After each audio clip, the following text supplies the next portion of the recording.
A simple question to everybody. Who here has ever played any tabletop role-playing game? Who here has ever played an MMORPG? Who here has ever played any multiplayer game that has some form of meta built around them? I assume at least half, if not most of you who are watching this video raised your hands. And if so, congratulations. You're going to understand the topic that I'm going to be talking about today. Has optimization, more specifically, has overvaluing optimization in these types of games killed the casual appeal? I know what you're going to say. Well, no, because casual play and competitive play are two totally separate things. And for instance, in things like Marvel Rivals and Overwatch 2, they're two totally separate leagues. One is for people who don't really want to take the game too seriously, and the other one are for people who do. What I'm referring to is there a very clear separation between the two. What I mean by that is, are people who have played games like that for so long, or who have invested so much time, money, energy, and their life into these aspects of the game, are they killing it for anybody trying to play it on a different way than they would? Let me give you an example. I've had two things happen to me in the past where it feels as if, now I could be wrong, this is something that I could be wrong about, which is very common as I've come to find out, but nonetheless, I want to see if anyone else has this experience. I've had two separate instances that I can very clearly remember that happened in my past. A couple years ago, when I first started playing World of Warcraft, and when I first started playing D&D. With World of Warcraft, whenever I would play any class, I would always have somebody playing with me, and it was the person who introduced me to it. And they always said, just play how you want. And since you bought certain things from the store, you have a level skip. So if you want, you can skip all this grinding nonsense and get to the end game fun content, and then you can learn from there. But when I tried that, all that I got, even though I knew how my paladin played, even though I knew how my shaman played, I couldn't keep up. And it was always the problem of, why haven't I fully optimized everything about my character up to this point? Why didn't I do thousands of hours of research and thousands of hours of playtesting in the game to hyper-optimize everything down to the last skill point in everything that I was able to accomplish? This way I could 100% do my job 100% effectively with no fail.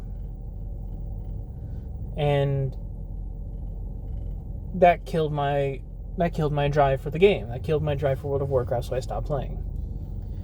Similar for D&D.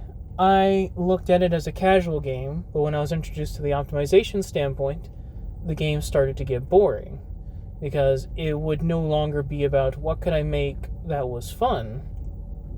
It was a matter of, what would be the best option? What would be the most optimal solution? What would be the most quote-unquote logical course of action? And thus, 5th edition, even though it was already starting to grind my gears up to that point, it started to become boring. Now, I've started playing 14, and I'm starting to have the same problems, where I have opinions that certain classes are better and worse for what I'm at and for what I'm playing.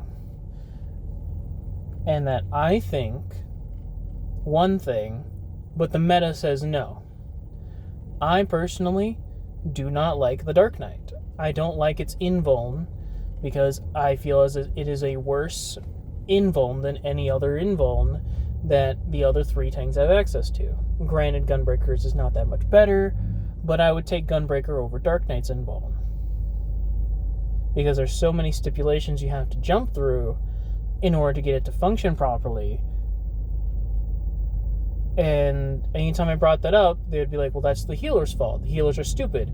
If you know how to play Dark Knight, then it's the best tank. That's beside the point. If you don't know how to play Dark Knight, it's the worst tank because its invuln isn't consistent. No, it's the best because it's so easy to use.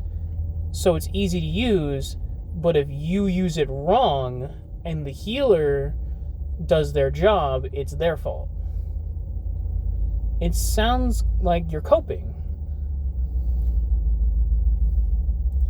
So my question to everybody, do you think, in your opinion, does hyper-optimization to the point of knowing every single detail about everything, down to the absolute most minute detail, kill casual play?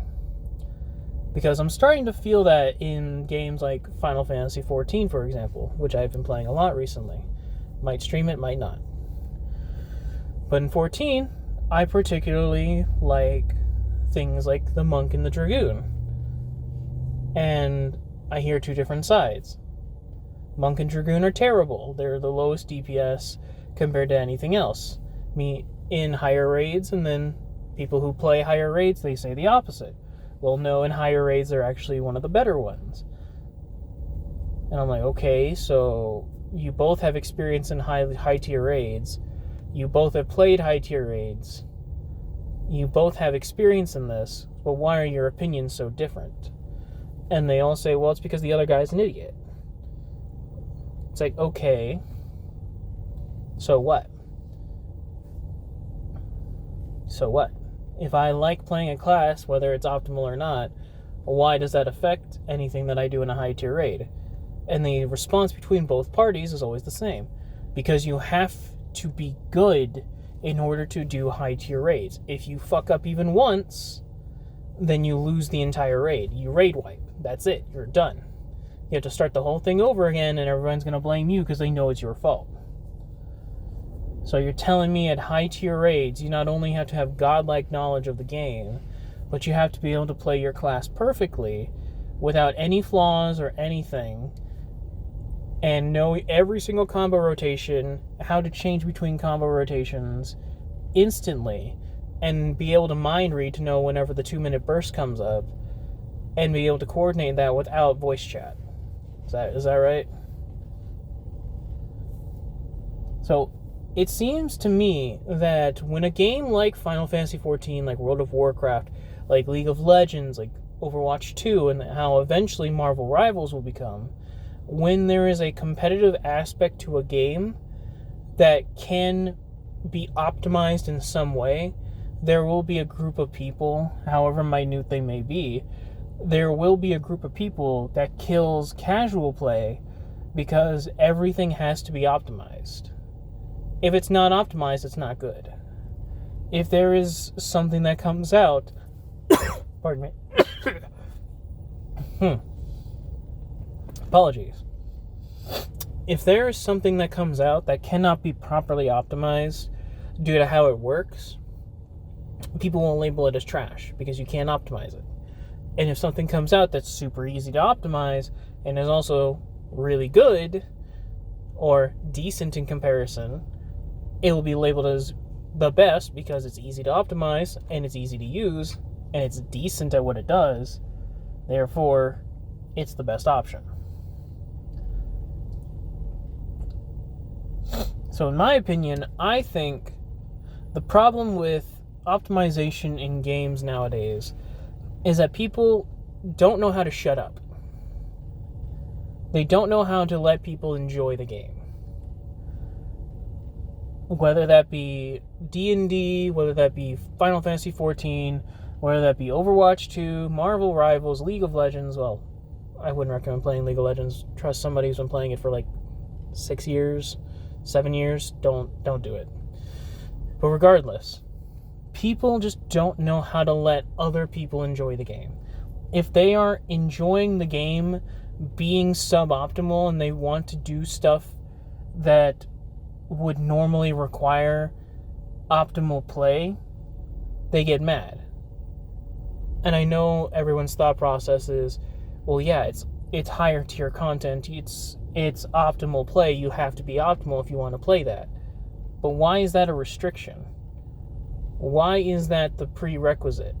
If the game that you are playing is built so that everything that you do, whether it's casual or competitive, is meant to be completed by everybody of all skill levels, just some of them are more challenging than others and may require more tries or more knowledge in order to do, but not necessarily more skill, why is the barrier of entry to high-tier content the optimization aspect instead of the knowledge aspect? Why is it if I want to do high-tier raids in World of Warcraft, do I have to know the ins and outs of everything about this dungeon, the boss, the enemies, how to pull, when not to pull, how to heal, when not to heal? Why do I have to know all of this when I could just try to do it without any of that knowledge and then gain it as I go? Why is that such a problem? Because you're wasting everyone else's time. Okay, but if your game depends on new players keeping the game alive, because let's just be honest here, even the hardcore players will eventually start drifting to other games. If your game is dependent on keeping new players invested, why are you as a veteran player, or why is anybody as a veteran player discouraging new people from doing things in a different way? Why? That doesn't make any sense. You're killing your own game for vanity's sake? For what? For bragging rights that you trashed on a newbie for not knowing how something works the first time? Okay, cool, congratulations, you're an asshole. And you've just lost possibly another player in your possibly already dying game. Good, you did a good job. Let me know what y'all think, because I think that optimization, if optimization is going to be a thing in games, which it's going to be, if optimization is going to be a thing in games and you are trying to play optimally and you see somebody who's not playing optimally, ask them why. And if they give you an answer and they don't want any advice on how to play optimally, just shut up. I'm not saying that if they're playing incorrectly, like you're playing Black Mage in 14 and they're only using ice spells, don't say nothing, but inform them that they could be better. But don't sit there and say, why are you playing the warrior class? Dark Knight is better. Why are you playing Black Mage? Picto is better. Why are you playing Monk? Viper is better. Don't do that. That just kills any enjoyment for any game, and it makes your game die faster.